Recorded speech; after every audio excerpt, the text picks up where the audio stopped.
Hey seniors, it's Miss Wyatt and I'm here to tell you about your summer advisory read. You guys are reading The Spectacular Now by Tim Tharp.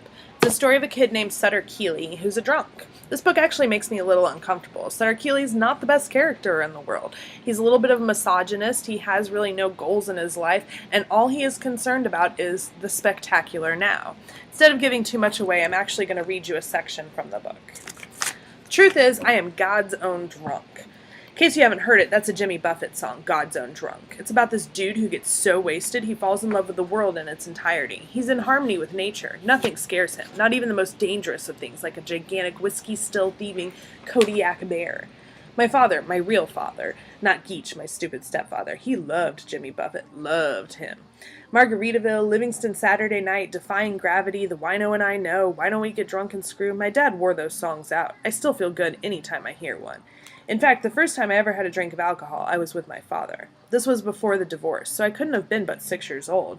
We went to a minor league baseball game at the old stadium by the fairgrounds, back before they built the new one in Bricktown. It was me and my dad and two of his buddies, Larry and Don. I still remember those guys perfectly. They were fun. Big and rowdy. My dad was big too. He built houses. And handsome? He was George Clooney handsome, only with the same gap between his front teeth that I have now. Even though I was little, I still felt manly being around these guys. They razzed the umpires and jeered the other team and called players on the Oklahoma City team their boys.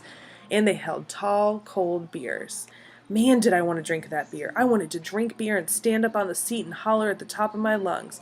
Didn't matter what I hollered. I just wanted my voice to blend in with the men's. Finally, I pestered my dad enough that he let me have a drink. Just a sip now, he said, and Larry and Don threw back their heads and laughed. But I showed them.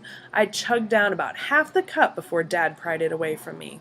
They all laughed some more, and Don said, "You are a badass, Sutter. You really are." And Dad went, "That's right, that's damn right.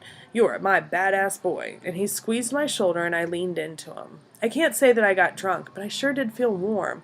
I loved that ballpark and everyone in it, and I loved good old Oklahoma City off in the distance, the tall buildings growing soft and cozy in the twilight. I didn't throw up until the 7th inning. Sutter Keeley's drunk. And we're not naive enough to think that you haven't encountered somebody like him or spoken to somebody who speaks like him or acts like him.